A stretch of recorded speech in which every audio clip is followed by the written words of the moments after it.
우리 하나님께 영광의 박수 올리겠습니다.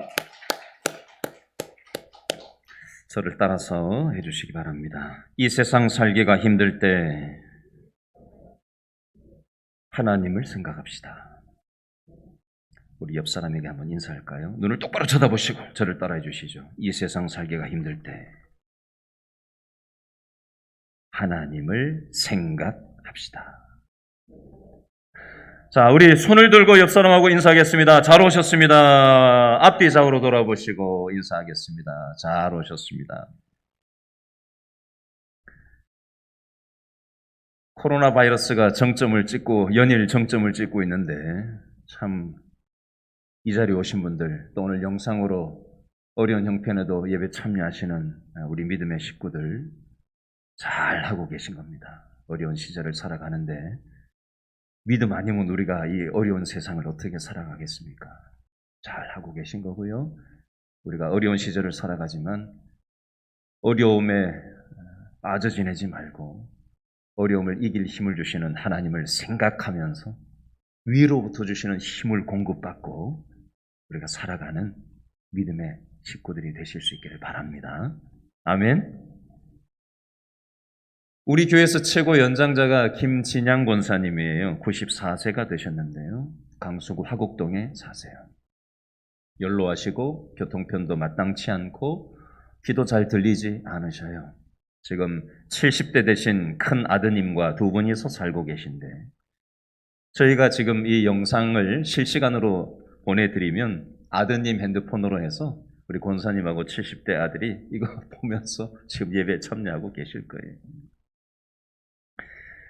우리 94세 되신 김진양 권사님이 태어나시기 한 몇 년 전에 1918년도에 스페인 독감이라는 독감이 전 세계적으로 돌아서 5천만 명에서 1억 명 정도가 사망하는 일이 그 시절에 있었습니다. 1957년을 사셨던 분들이 여기 계실 겁니다. 1957년. 그때 아시아 독감이 돌아서 10만 명이 사망을 했습니다. 1968년도를 살아보신 분들이 계실 겁니다. 그때 홍콩 독감이 돌아서 70만 명이 사망을 한 적이 있습니다. 1976년과 1977년도 러시아 독감이 돌아서 100만 명이 사망한 적이 있었습니다. 1981년부터 현재까지 에이즈에 감염된 사람이 30만 명이고 현재까지 누적 3,670만 명이 현재까지 사망하고 있습니다. 2002년도 사스라는 전염병으로 774명이 사망을 했고 2009년도 신종플루로 15,000명이 사망을 했습니다. 2012년 메르스로 858명이 사망을 했고 2014년부터 2016년도까지 에볼라로 11,300명이 사망했습니다. 2019년 독감으로 인해서 한 해 평균 65만 명씩 독감 때문에 매년 사망하고 있습니다. 연평균 독감은 계속 진행 중이에요. 현재 코로나 바이러스가 작년을 중심으로 해서 발발을 해서 현재까지 2억 7천만 명이 확진을 판정을 받았고 우리나라 확진자는 현재 51만 명 정도 됩니다. 전 세계적인 코로나 사망자 숫자는 531만 명쯤 되고 우리나라 코로나 확진되어서 사망한 사람은 4,210명에 현재 이르고 있습니다.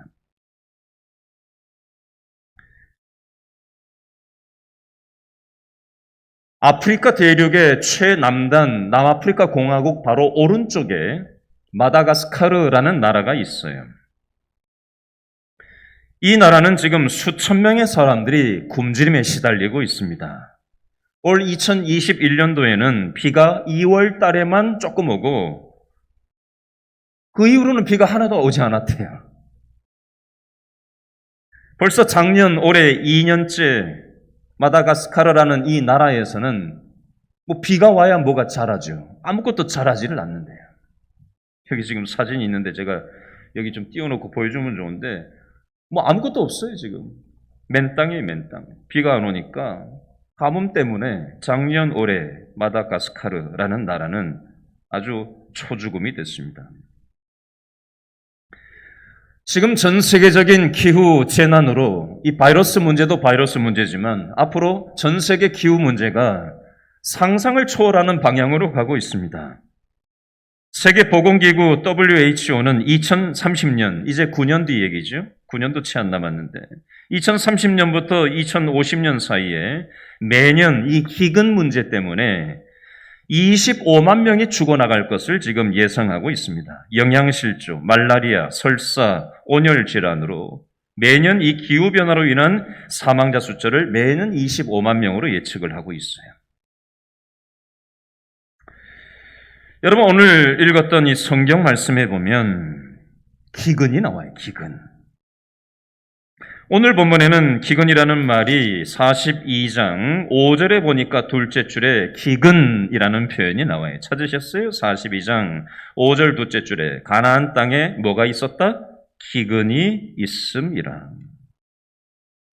지난주 본문이었던 창세기 41장 47절 말씀에 보니까 몇 년 풍년이 들었다고 돼 있어요. 41장 47절에 7해 풍년, 7년 동안 대풍작이 이집트 땅 애굽에 있었다고 돼 있고 7년 대풍작이 있었던 이후에 41장 54절 말씀에 보니까 몇 년 흉년이 들었다고 41장 54절에 돼 있죠. 7해 흉년이 들었다. 7해 풍년과 7해 흉년이 연이어서 이집트 애굽 땅에 그 당시에 일어났다라고 성경은 얘기하고 있습니다. 41장 54절 말씀에 보니까 7년 풍년 뒤에 또 7년 흉년이 들기 시작하며 54절에 41장 54절에 각국에는 기근이 있으나 애굽 온 땅에는 먹을 것이 있었다라고 되어 있습니다. 41장 56절 말씀해 보니까 다 같이 읽어볼까요? 41장 56절 시작. 온 지면에 뭐가 있었어요? 기근이 있음에 누가? 요셉이 모든 창고를 열고 애굽 백성에게 팔세. 애굽 땅에 뭐가 심했다? 기근이 심하며 57절 각국 백성도 양식을 사려고 어디로? 애굽으로 들어와 누구에게? 요셉에게 이르렀으니 무엇이? 기근이 온 세상에 심한 상태였다라고 성경은 오늘 성경의 배경을 설명하고 있습니다. 여러분, 우리는 창세기 37장부터 창세기 50장, 창세기 끝장 50장까지 요셉에 대한 내용을 지금 오늘 8번째로 살펴보고 있는데요. 요셉 내용이 처음 시작되는 창세기 37장 2절 말씀에 보니까 요셉 나이를 굳이 밝혀놨어요. 37장 2절에 보니까 요셉 나이가 몇 살이라고 써 있어요? 빨리 찾아보세요. 37장 2절. 요셉 나이가 몇 살이라고요? 17세, 17살 요셉이 나와요. 자, 창세기 41장 46절에 보니까 요셉 나이가 또 나와요. 41장 46절에 보니까 몇 살이라고 나와 있어요? 30세. 그러면 몇 년이 지났어요? 17살로부터 30살. 이집트의 총리가 된 30살까지 몇 년이 지난 거예요? 13년이 지났어요. 그리고 나서 또 시간이 지났는데 41장 47절에 보니까 7해 뭐가 들었다? 풍년이 들었다. 이집트의 애굽의 총리가 요셉이 30살이 되고 나서 그 다음에 7년 풍년이 들었으니까 세월이 몇 년 지난 거예요? 13년이 지나고 30살까지 30살의 총리가 돼서 7년 풍년이 지났으니까 요셉 나이는 37살이 되고 17세로부터 37살까지 20년의 세월이 흘러간 거예요.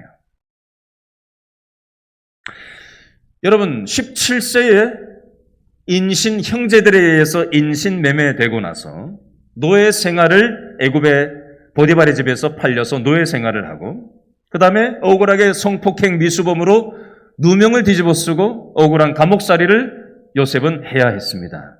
그것이 요셉의 17세로부터 애굽의 총리 30세가 되기까지 13년 동안 이해할 수 없는 13년의 시간을 요셉은 보냈습니다. 그리고 애굽의 총리가 됐죠. 그리고 나서 7년 풍년을 준비하고 20%씩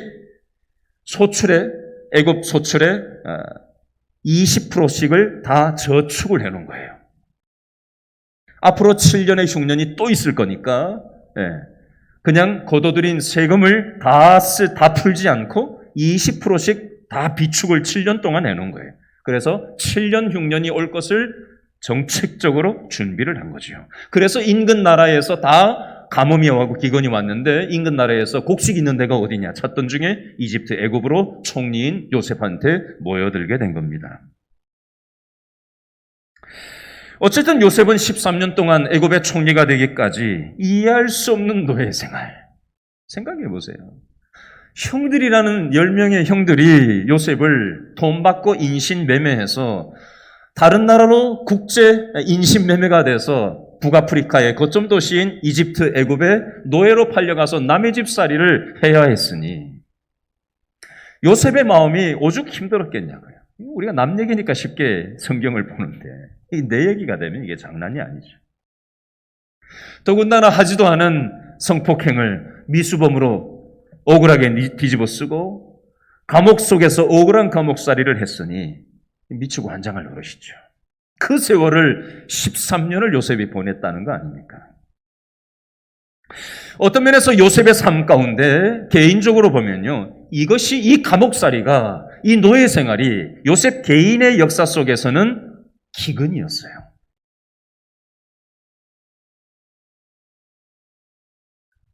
여러분, 저와 여러분도 이 세상을 살아가다 보면 도대체 내가 무슨 잘못이 있어서 이 억울한 상황을 겪어야 하지. 왜 나에게 이렇게 인생의 기근이 닥쳤지? 왜 나에게 이 감옥과 같은 현실이 바뀌지 않는 거지? 왜 가장 가까운 내 형제, 피를 나눈 내 형제들이 부모 형제 간에 이런 어려움을 겪고 나는 이런 가정에서 성장을 하고 이런 집에서 나는 살아야 되나?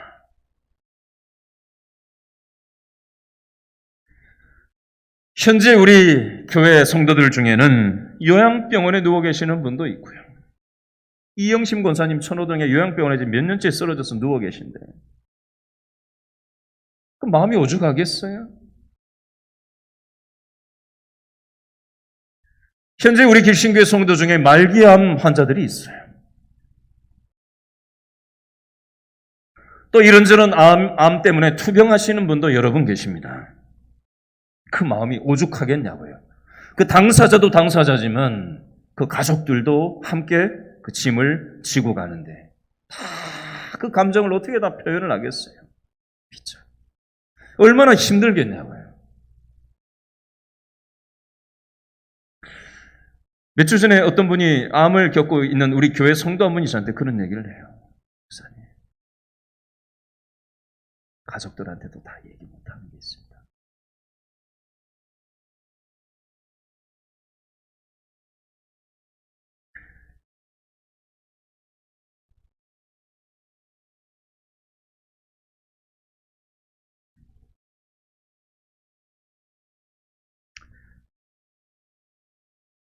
재정적인 어려움을 겪는 우리 교회 식구들도 있어요.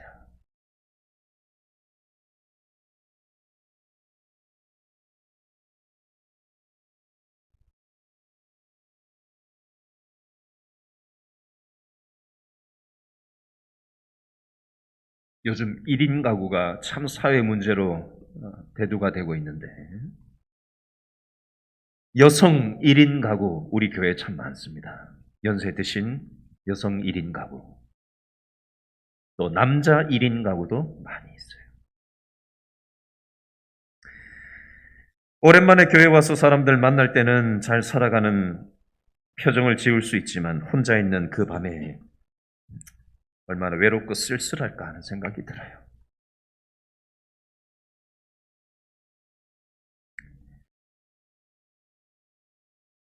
다른 사람도 아니고 가족 때문에 관계의 어려움을 겪는 우리 성도들도 있습니다. 직장에서 인간관계, 그거도 물론 만만치 않은 일이지만, 피를 나눈 형제, 자매, 가족들과 관계에 어려움을 겪는다고 생각해 보세요. 그건 비교가 안 되겠죠. 요셉에게는 요셉 나름의 인생의 기근이 있었겠지만 저와 여러분만의 인생의 기근을 겪고 있지 않습니까? 이해되지 않는 나만의 인생의 기근 앞에서 이런 인생의 어려운 시간이 왔을 때 사람마다 이 어려움에 대한 생각이요 다 달라요. 똑같은 어려움인데요. 생각을 어떻게 하느냐가 삶의 향방을 다르게 할 수 있습니다. 오늘 성경의 배경이 되는 이 기근이 이 땅에 일어났을 때, 요셉의 개인사의 기근이 일어났을 때, 저와 여러분의 인생에 이해되지 못하는 기근이 왔을 때, 우리는 오늘 성경의 인물들은 이 상황에 대해서 어떤 생각을 각각 달리 했고, 저와 여러분은 어떤 생각을 가지면서 우리의 이해되지 않는 이 나만의 인생의 기근을 헤쳐나가야 할지 좀 교훈을 얻을 수 있었으면 좋겠습니다. 이 관점을 가지고 오늘 말씀을 볼 수 있었으면 좋겠어요.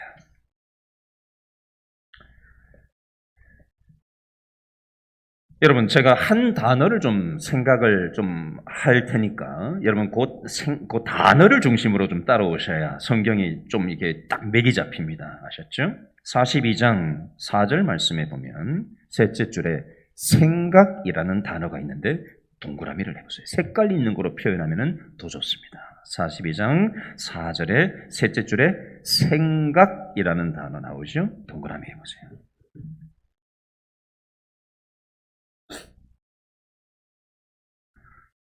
자, 이 생각은 누구의 생각이었을까요? 42장 4절에 이름이 하나 나오죠? 누구 생각이에요? 야곱의 생각이에요. 야곱의 생각의 내용이에요. 이게 4절 내용이. 요셉의 아버지 야곱이죠. 자, 두 번째 또 생각이 나오는데 9절에 보니까 첫째 줄에 제일 끝에 역시 생각이라는 단어가 나오는데 동그라미를 해보세요. 9절, 42장 9절, 생각. 자, 이거는 누구의 생각이에요? 9절에 요셉의 생각이에요. 자, 세 번째 생각이 나오는데요. 21절 말씀 한번 보실래요? 42장 21절. 42장 21절에는 생각이라는 표현이 안 나와요. 근데 밑줄을 한번 그어보세요. 42장 21절에 우리가 아우의 일로 말미암아 범죄하였도다. 밑줄을 쫙 그어보세요. 42장 21절 우리가 아우의 일로 말미암아 범죄하였도다. 밑줄 쫙 그으세요. 이거는 누가 하는 얘기예요? 누구의 생각이에요? 21절은 그들이라고 되어 있는데 그들은 누굴까요? 요셉의 10명의 형들이 바로 그들이에요. 20년 전에 요셉이 17살 때 요셉을 돈 받고 인신매매해서 팔아 넘겼단 말이죠. 이집트로 가는 무역 상인들한테. 그래서 자기들이 했던 그 잘못을, 죄의식을 가지고 20년 동안 살았던 이 형들의 마음속에 생각이 이렇게 표현되고 있는 거예요. 자, 네 번째. 성경에는 쓰여있지 않은 어떤 큰 그림을 제가 중요한 그림을 말씀을 드릴게요. 따라합니다. 하나님의 생각. 하나님의 생각. 하나님은 이 기근에 대한 요셉의 아버지 야곱의 생각과 요셉의 생각과 형들의 생각, 각자 다른 생각을 가지고 이 기근에 대해서 반응을 하고 있는데 이것에 대한 하나님의 생각은 무엇이었나? 이 큰 그림을 함께 볼 수 있어야 됩니다. 자, 이 큰 관점을 가지고 자, 오늘 세밀하게 하나씩 좀 보도록 하겠습니다. 자, 오늘 본문 42장 1절부터 5절을 중심으로 보면 아버지 야곱이 요셉은 11째 아들이거든요. 11번째. 12명의 아들들 중에 11번째 아들이 요셉이고요. 첫째 아들부터 10번째 아들까지가 요셉의 형들인 거예요. 10명의 형들, 요셉의 10명의 형들 그 아들들한테 아버지 야곱이 지금 이 땅에 기근이 들어서 곡식이 없으니까 애굽에 가면 먹을 게 있다더라. 곡식이 있다고 하더라. 너희들 거기 가서 곡식을 구해와라. 이렇게 된 거예요. 그러면서 아버지 야곱이 42장 4절에 뭐라고 얘기를 하는가? 아버지 야곱의 생각이 어떤 생각을 가지고 얘기하고 행동하고 있는지 42장 4절을 한 번 더 읽어봅니다. 시작. 야곱이 요셉의 아우 베냐민은 그의 형들과 함께 보내지 아니하였으니 이는 그의 생각에 재난이 그에게 미칠까 뭐했다? 두려워함이었더라. 아멘. 야곱의 부인은 4명인데 4명의 부인 중에 가장 사랑하는 게 라헬이었어요. 라헬한테 태어난 게 첫째 아들이 요셉이었고 두 번째가 베냐민이었어요.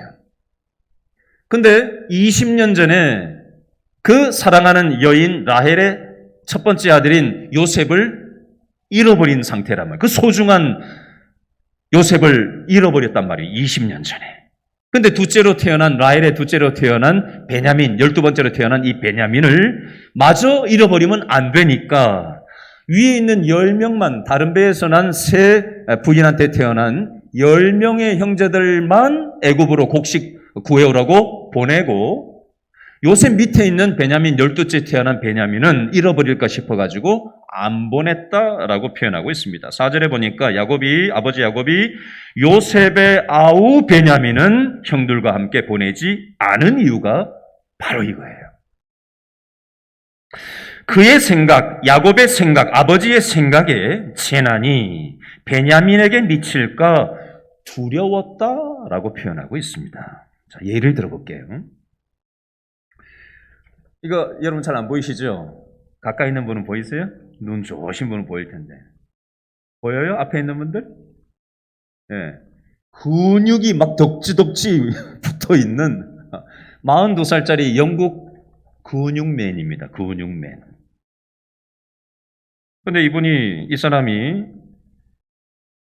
철인 3종 경기에도 나가고 보디빌딩 대회에도 나가고 등산도 즐기고 맨날 체육관에서 운동하면서 살던 사람이래요. 그래서 자기는 코로나가 아무리 와도 자기는 자기 건강 관리를 너무 철저하게 잘했기 때문에 나는 마스크를 안 쓰고 체육관 가서 운동해도 괜찮고 백신 주사를 안 맞아도 나는 뭐 코로나가 슬슬 걸린다고 해도 그거 먹으니 감기처럼 그냥 쓱 지나가고 말 거다 라고 하면서 그렇게 자신 있게 살았어요. 제가 뉴스를 보면서 깜짝 놀랐는데 제가 아까 생각이라는 단어를 가지고 쫓아오시라고 그랬잖아요. 이분은 가벼운 증상으로 자신은 코로나19 바이러스에 걸리더라도 가벼운 증상으로 넘어갈 것이라고 생각했다. 이런 뉴스가 기사가 있더라고요. 생각.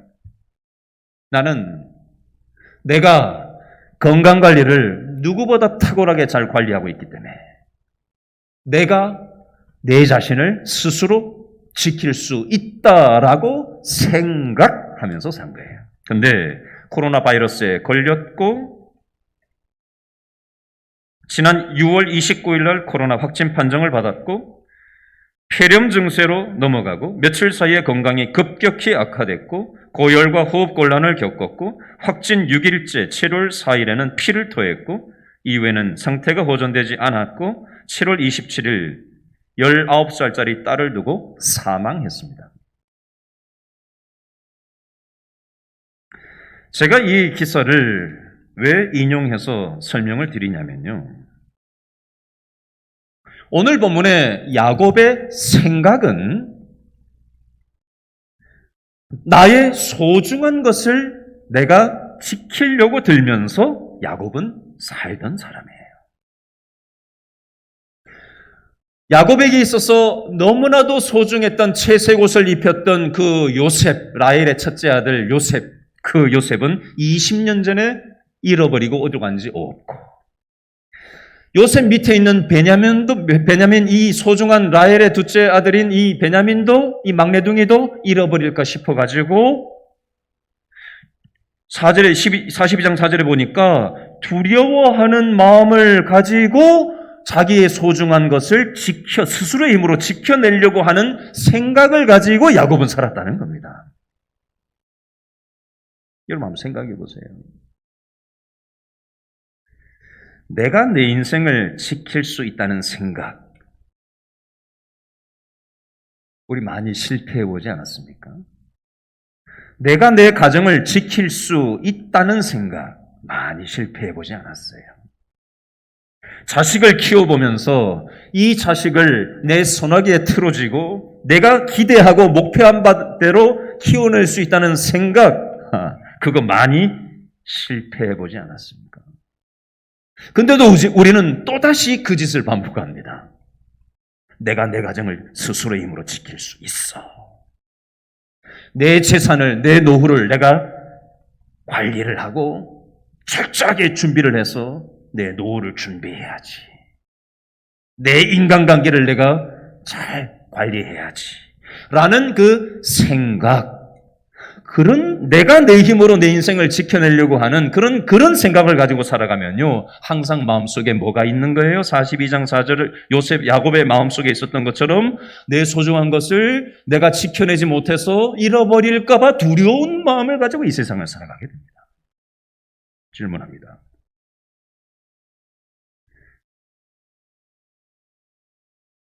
혹시 나는 어떤가? 나는 어떻게 살아가나? 나의 소중한 것들을 내 힘으로 지켜내려고 깐깐힘을 쓰면서 최선을 다해서 나름 살아보지만 많이 잃어보셨잖아요. 이것저것 소중한 것들을 이렇게 저렇게, 사람이든 재산이든 건강이든 뭐든. 근데 또 우리는 내 스스로 무언가를 지켜내려고 해요. 그 생각이 얼마나 보잘것없는지를 우리가 인정하고 살아가야 되는데 그걸 놓지를 못해요. 요셉의 아버지 이 야곱이 그렇게 살았다고 돼 있어요. 나의 모습은 아닌가? 한번 생각해 봤으면 좋겠어요. 두 번째, 9절 말씀해 보니까 생각이 나와요. 창세기 42장 9절. 이번엔 요셉의 생각이 나와요. 요셉은 어떤 생각을 가지면서 살았을까요? 창세기 42장 9절에 보니까 요셉이 그들에게 대하여 무엇을 생각했다고 돼 있어요? 꿈을 생각하면서 요셉은 살았습니다. 창세기 37장의 5절과 9절에 보면 요셉은 17세 때, 지금으로부터 20년 전에 17세 때, 지금은 37세가 됐죠? 20년 전 창세기 37장 5절과 9절에 보면 요셉이 꿈을 꿨고, 창세기 37장 9절에 보면 또다시 요셉이 꿈을 꿨다는 표현이 나와요. 하나님께서는 믿음으로 살아가려고 하는 사람들에게 믿음의 꿈이라는 걸 주십니다. 자다가 꿈도 꿈이지만요, 말씀을 들을 때 하나님께서 믿음의 생각을 집어넣어 주셔요. 이게 믿음의 꿈이에요.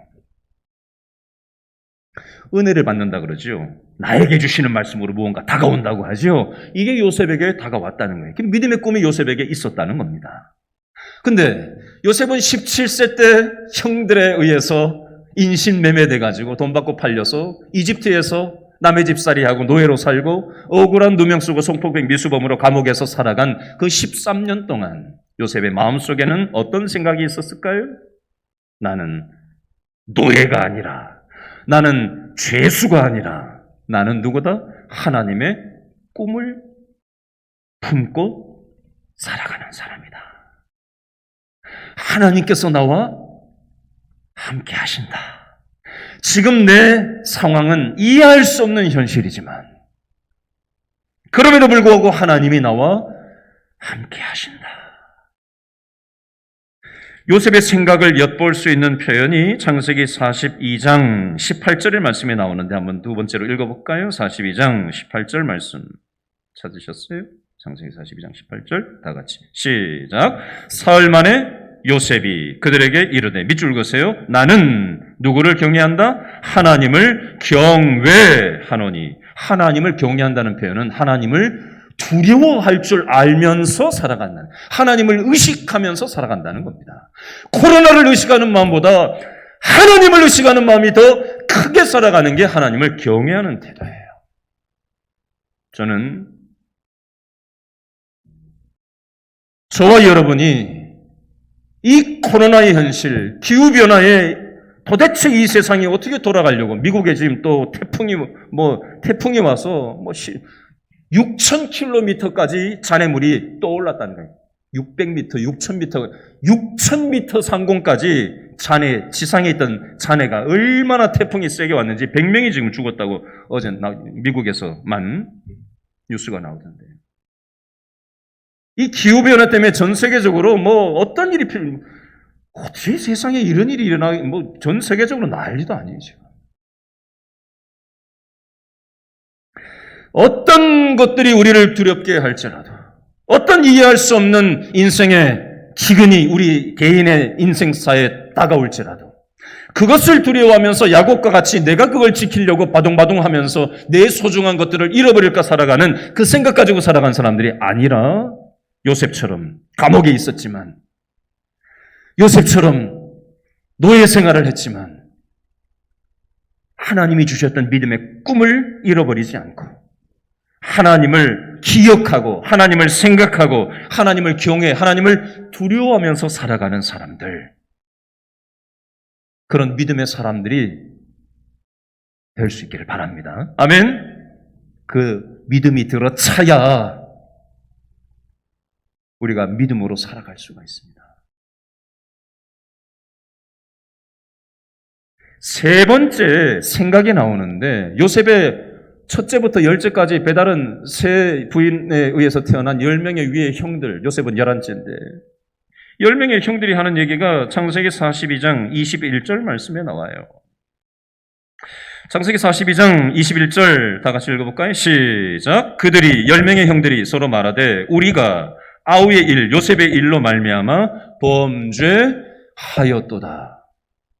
그가 우리에게, 요셉이 우리에게 애걸할 때 그 마음의 괴로움을 보고도 듣지 아니하였으므로 이 괴로움이 우리에게 임하게 됐다라고 하면서 20년 동안 요셉을 돈 받고 노예로 팔아먹고 난 다음에 아버지 야곱한테는 짐승한테 붙잡혀 먹었다고 피 묻은 거 짐승 피를 발라가지고 아버지한테 주니까 아버지는 그랬나 보다 한데 긴가민가 한 거죠.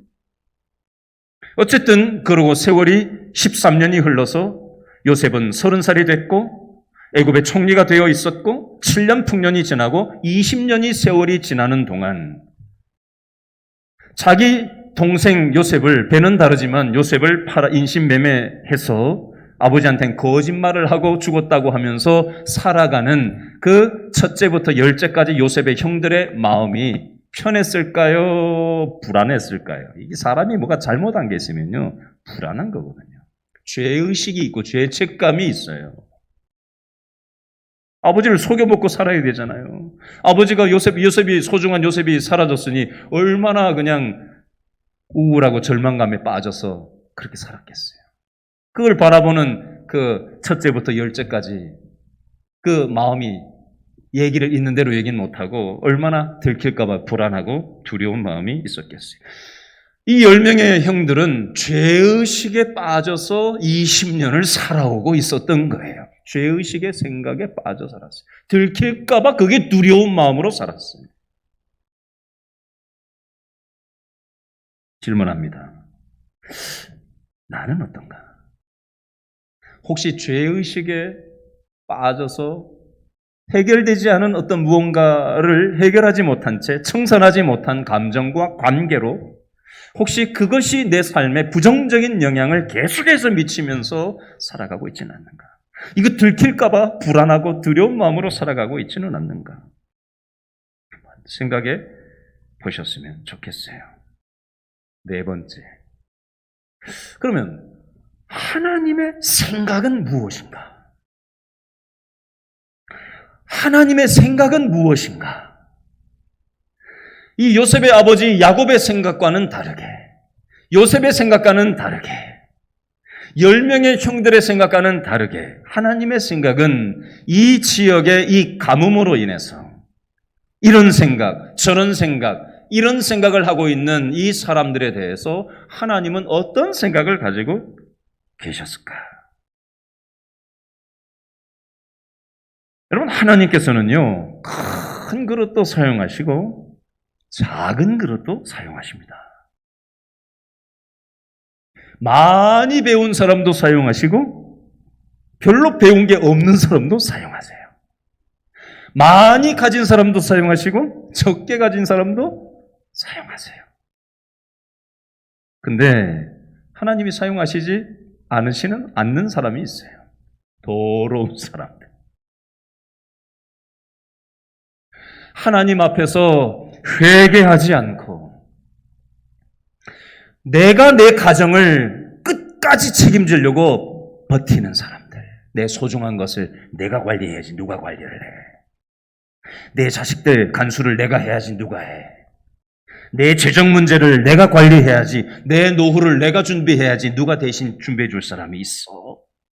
그러면서 나의 최선을 다해서 나의 소중한 것들을 지키고 관리하려고 드는 사람들, 하나님께서는 그 사람들 못 쓰세요. 안 사용하세요. 아니 뭐 하나님이 개입할 여지가 있어야 말이죠. 자아가 강한 거죠. 자기 생각이 강한 거예요. 자기 고집이 강해요. 자기 방식대로 자기의 인생 그림을 딱 그려놓고 그대로 가는 거예요. 하나님이 개입하시려고 해도 하나님을 생각도 하지 않아요. 그래서 이런 사람들에게 하나님은 때로 어떻게 하시느냐? 인생의 기근을 주십니다. 그 사람의 눈높이에 맞는 기근을 주세요. 그래서 건강관리 내가 할 수 있는 게 아니구나. 재정관리 내가 할 수 있는 게 아니구나. 야, 인간관계가 참 이렇게 힘든 거구나. 야, 이거 내 손을 벗어났다. 어떻게 할 수 없다. 그 생각을 하나님은 깨부수시는 거예요. 이 코로나19를 통해서 이 인류가 얼마나 아무것도 아닌지를 하나님은 깨부수고 계신 거예요. 물론 사람들이 다 잘못해서 버려놓은 일이죠. 하나님이 일부러 이렇게 하시는 건 아니에요. 근데 사람이 버려놓은 이런 교만한 것들을 통해서 하나님은 깨닫게 하시는 거예요.